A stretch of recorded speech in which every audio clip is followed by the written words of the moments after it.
Sa Ottubru ta' din is-sena saru 15,207 konvenji u 21,213 il-kuntratt tal-beħ tal-proprjetà. Dan ħareġ minn tweġiba li ta' fil-Parlament il-Ministru għall-Finanzi u Xogħol Clyde Caruana.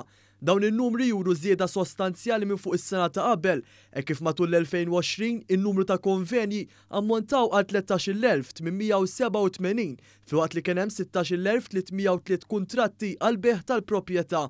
Iż-żieda ġejja għal fatt li fil-pjan ta' riġenerazzjoni ekonomika wara li faqqet il-pandemija, il-Gvern kien naqas it-taxxa tal-bol għal proprjetajiet li ma jaqbżux l-400,000 euro.